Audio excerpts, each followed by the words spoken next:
it's you two. What brings you here?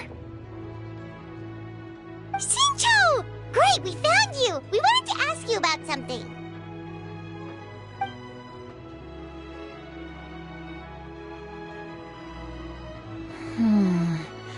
That's not a whole lot of information to go off of.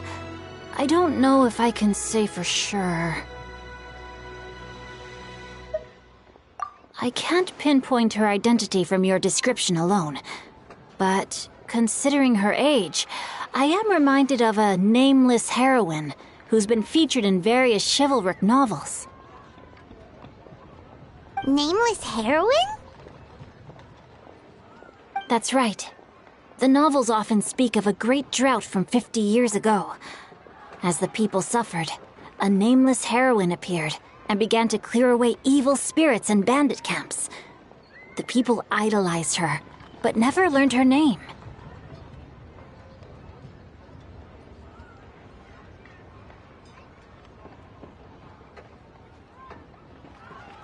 All they knew was that she always acted alone. Later, though, she supposedly fell in love with a similarly noble-minded exorcist from Mount Tianheng. They were well matched in more ways than one, often fighting together as a fearsome duo of otherworldly strength. After the drought ended, the heroine and the exorcist left the public eye and began living a reclusive life in the mountains. All that remained were tales of her incredible accomplishments. The way this nameless heroine faded from fame into obscurity later in life is not too dissimilar from Miss Yuendai. I hope that's somewhat helpful. Thanks a lot, Xingqiu. We knew it'd be worth talking to you. It's nothing at all. Just something I came across while reading. I did do a bit of extra research on her story, but it was just out of personal curiosity. Well, Paimon still thinks that's super cool. Oh, wait, Xingqiu, if you've read up on her, do you know of any places often associated with her? Let me think. In the novels, the nameless heroine always appeared near one of three places: Wangshu Inn, the area just north of Jueyun Karst, and Qingyun Peak. Perhaps the real-life heroine who inspired the character was also often seen near those three places. That would explain why those locations appear in the various novels written about her. You're welcome. To be honest, I found some parts of the story confusing when I first came across it. If Miss Yuendai was indeed the original inspiration for the character, she may just be able to help me put the pieces together. It's rare for a chivalric hero to fade into obscurity during their lifetime, even after retiring from the public eye. But no one ever saw or heard from the nameless heroine again. There were even rumors that she became extremely ill. I've never understood why someone would go to such lengths to erase themselves from public memory. It's almost as if she was trying to hide from something. There's probably far more to the story than what's been written. We'll be sure to tell you if we manage to uncover the truth. That's a deal. Perhaps, behind the truth of it all, there lies a story more fantastical than any work of fiction. Paimon feels like we just learned so much from Xingqiu. A drought, a nameless heroine, a life of seclusion. Wait, why does the story sound super familiar? Oh, right! There's a drought in this story, too! Xingqiu, are droughts super common in Liyue or something? Well, they used to be. But people have long since developed methods to prevent them, like by cultivating the soil or digging canals. So while droughts do happen from time to time, they are rarely regarded as true disasters. The drought 50 years ago is probably one of the worst we've had in the last several centuries. The crops withered, the streams ran dry, and the monsters in the mountains became rabid and agitated. Countless caravans were attacked, and people who lost their homes came together to form bandit groups. What started as a natural disaster soon became a human tragedy as well. That sounds awful. Yeah, and that's exactly why the nameless heroine was so beloved. She must have been someone of true integrity, to do so much for the people while asking nothing in return. Still, as terrible as that drought was, it was nothing compared to the truly calamitous disasters that befell this land in ancient times. They say that back in those days, disasters were both more severe and more common. Only the strongest of Adepti could hope to dispel the ruin and devastation. Do you have any other questions? We're good for now. We're just going to head back and meet up with Miss Xianyun and the others again. Paimon hopes that Granny Yuendai will be able to remember more of her past. She used to be a great hero who saved many people. So sad that she can't recall any of it. Anyway, we'll be off now. See you some other time, Xingqiu. Thank you so much for your help. It's no problem at all. Safe travels. I wonder if she can see the kites here from Jinsa village. Time erases everything. Even the greatest of heroes will have their legacy reduced to the small fraction of their deeds that were committed to paper. But I think the magic of chivalric novels lies in the way you can catch glimpses of a noble soul from a few mere paragraphs.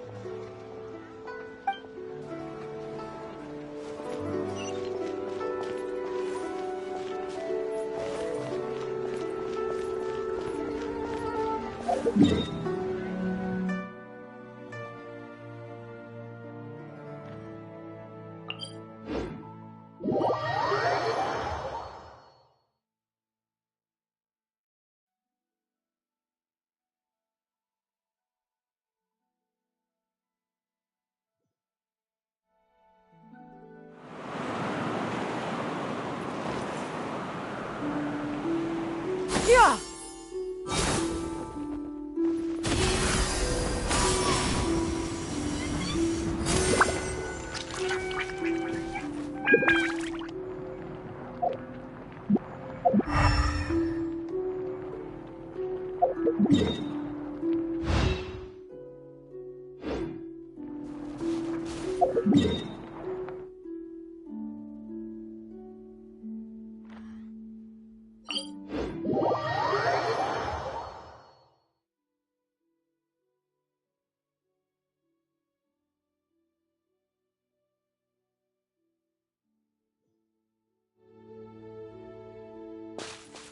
Yeah!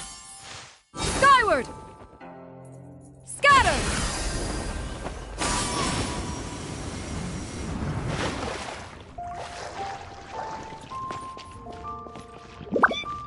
Yeah! Skyward!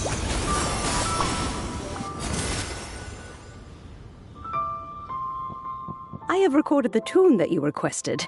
I hope it will be of help to you.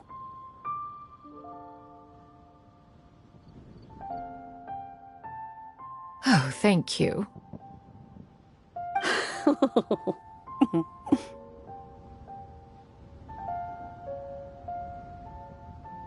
Straight word, but Ping, what has amused you so?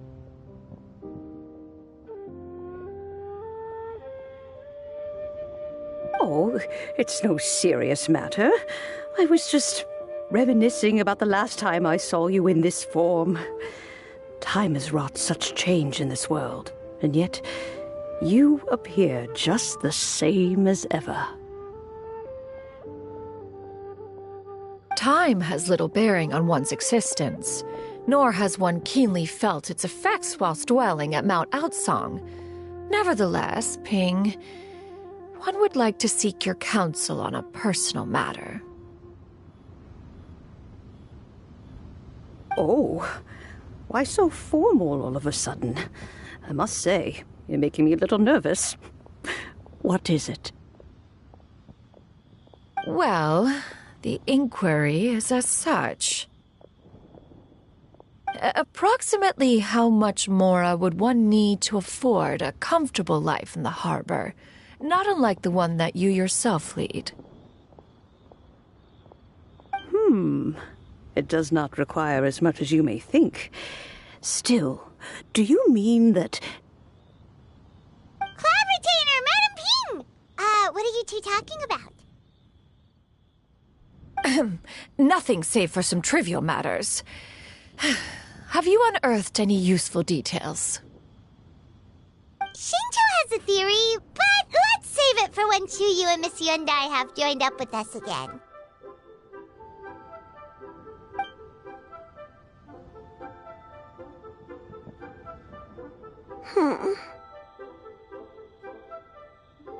Do not be troubled, young lady.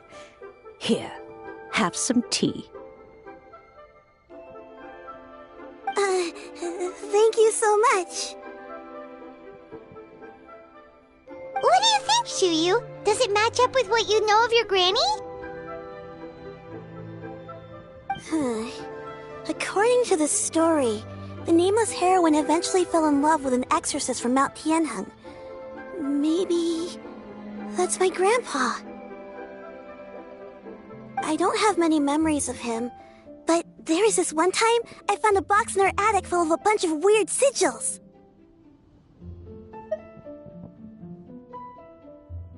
I think so too. Granny might remember something once she's returned to a familiar place. What marvelous tea! I can taste the dew's sweetness in this cup. It's as if I was taking a stroll in the mountains, thoroughly one with nature and at peace. Is that so? Then please drink as much as you like. There's no need to hurry. At our age, it's always nice to slow down and take the time to appreciate pleasant conversation among friends. Thank you.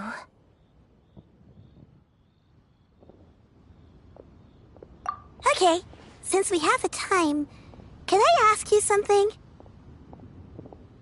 Sure thing. What would you like to know? I have a secret I want to tell you. Let's go talk over there.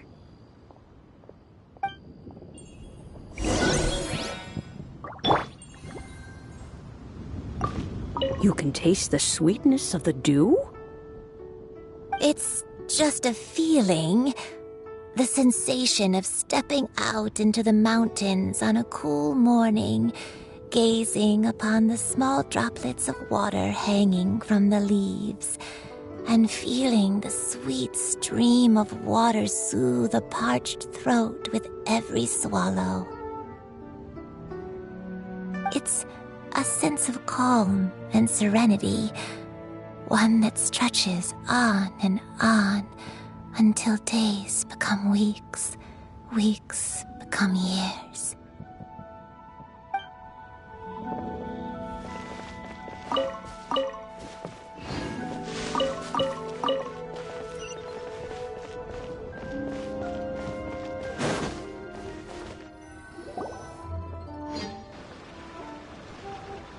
What's wrong, Xianyun? Well, I've been kind of meaning to ask ever since we started talking in the restaurant, but are you guys all adepti in disguise?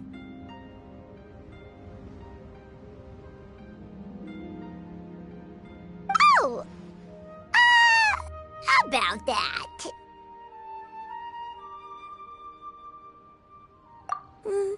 Well, you guys just seem super special. Plus, I think I might have heard Miss Xianyun call herself an adeptus. Oh, must have been a slip of the tongue. Xianyun, since you were the one who, misspoke, maybe you can explain to Xianyun here what you really meant by that.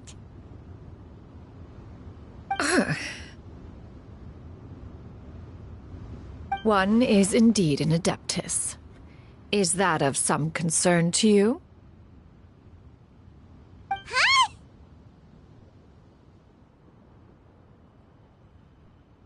I knew it. Well, one time when I was a little kid, I saw a pure white illuminated crane. I had this super high fever, and Granny wasn't around. I was feeling all icky and gross. But then this snowy white crane flew down from the sky. She put me on her back and flew me to her cool Adeptus house and fed me some sort of magic potion. When I woke up, I was already back in my bed and my fever was gone.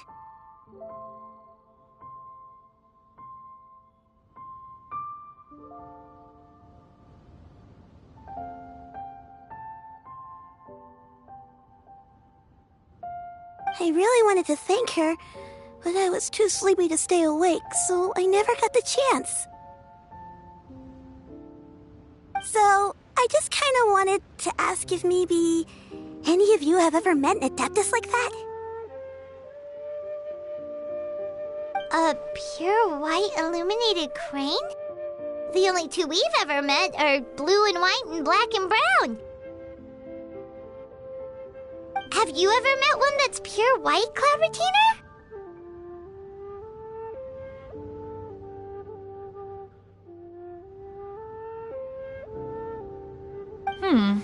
Never has one met an Adeptus with such features. One surmises such a description is but a hyperbolic embellishment that oft results from narrative accounts. That's weird. Was it really just a dream then?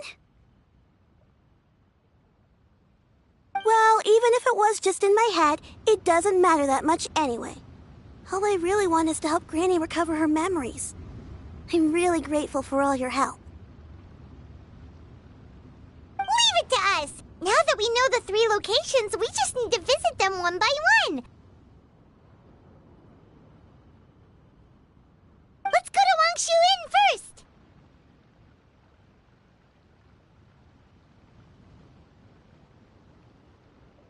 Okay, I'll go get Granny.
Yeah! Skyward! Scatter!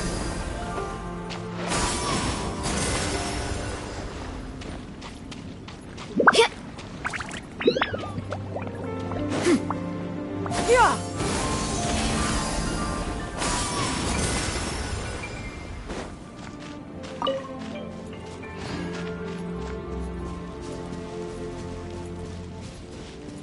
Yeah! Skyward!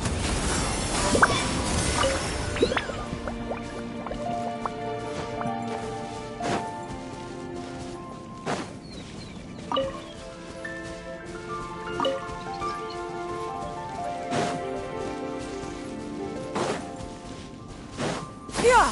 Skyward!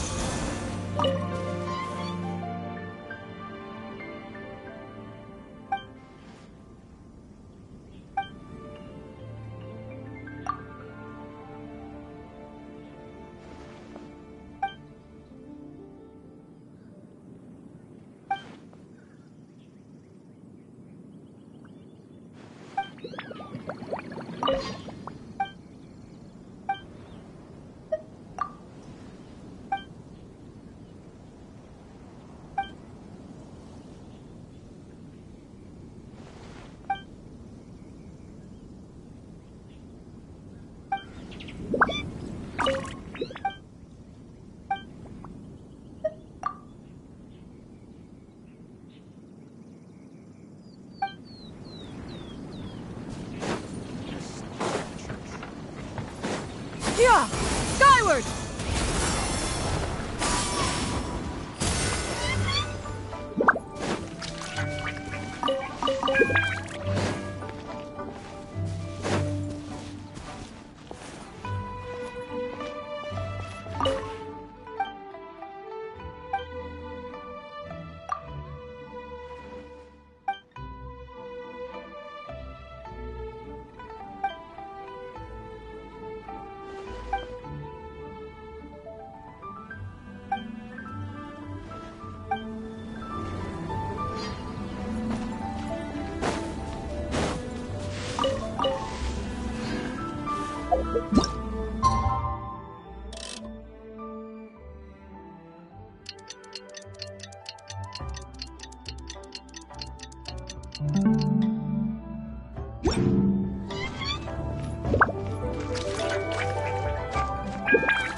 Yeah!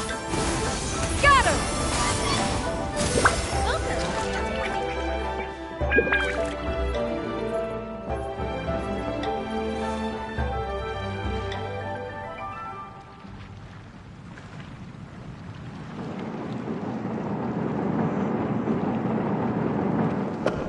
Yeah!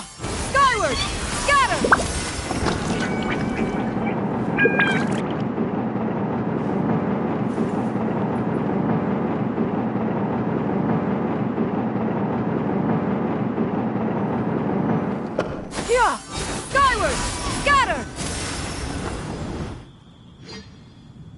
Wang Shu Inn. Wang Shu Inn.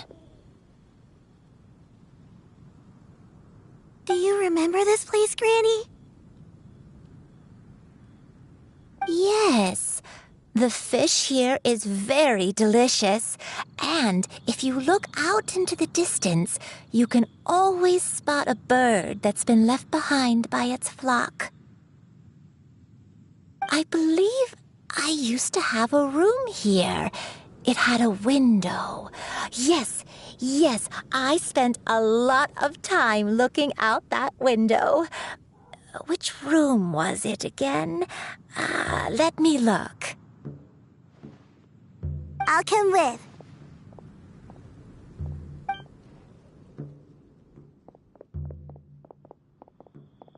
Paimon's still having some trouble understanding what she's talking about, but if she's so familiar with this place, that must mean she lived here, right? Wait, huh? Whoa! Shell! What are you doing here all of a sudden? You scared the living daylights out of Paimon! I sensed a non-human presence and decided to come take a look. If you're here, then there's likely no trouble afoot. I suppose there's no cause for concern. It's been a while, Cloud Retainer. I see you have returned to your previous form. I have indeed.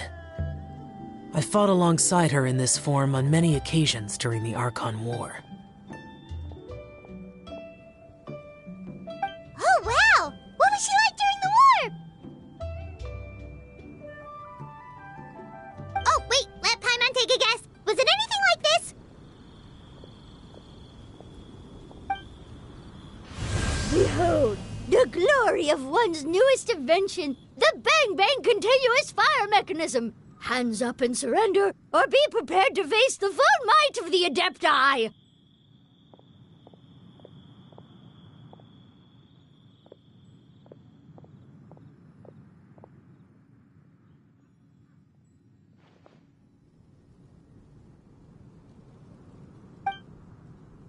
An impressive imitation. Paimon knows her all too well. Even so, Cloud Retainer was not always as ostentatious as you describe. You may be unaware, but her talent with Adepti sigils is just as formidable as her skill in mechanics. The Archon War reached its peak after Guizhong's death. The Cloud Retainer who fought beside me in those devastating battles was taciturn and solemn, only speaking when she had to activate her sigils. Cloud Retainer who barely talks? Paimon can't picture it. But what happened after that? If you were so powerful in your human form, why did you decide to take up your bird form again? Once one had bid farewell to the world of mortals, what use would one still have for such a shape? When dwelling between mountain and forest, away from the struggles and troubles of the mortal world, a mortal form is hardly the most fitting of choices. After the war, Cloud Retainer retired to Mount Outsong, only revealing herself to the occasional visitor, and always in her avian form. Although I do believe there was an occasion some 30-odd years ago when she decided to don her human form. I believe it was for the purpose of... One believes there is little need to relive bygone matters. Granny, are you okay? Back then, at this place, Perhaps this conversation should end here. I shall take my leave now. Should you encounter any trouble, you need only call my name. However, given that you are traveling with Cloud Retainer, I trust you are in good hands.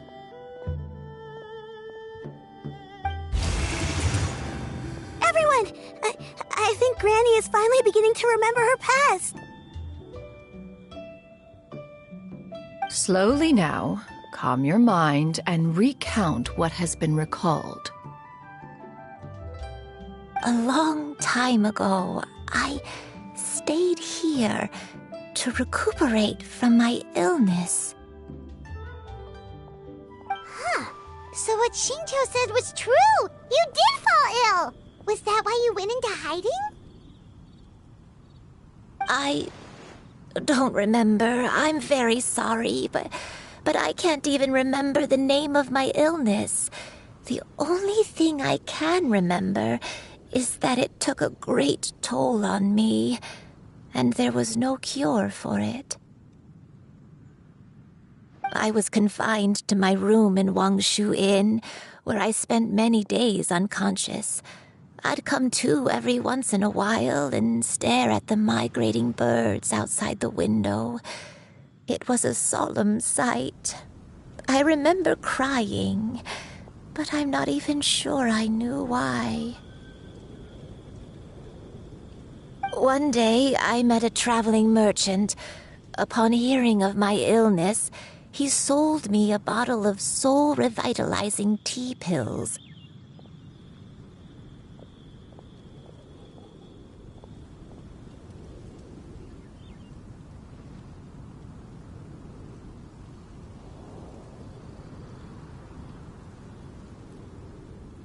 He told me that the pills were concocted using Adepti blood and could be used to alleviate my symptoms. Sure enough, I made a full recovery.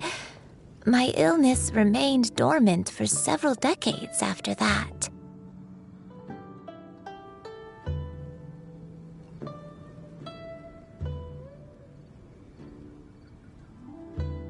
Wait, but if your illness remained dormant for several decades, are you saying that what you're going through now is just a relapse of what happened all those years ago?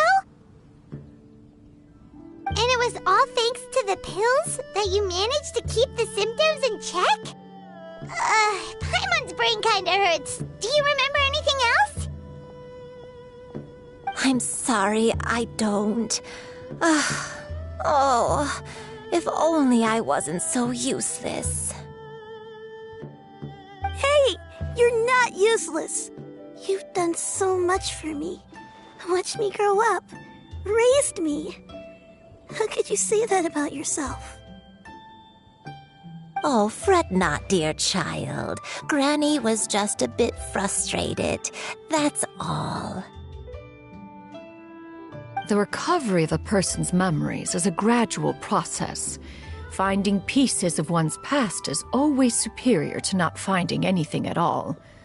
Let us make haste to the next location. Next location.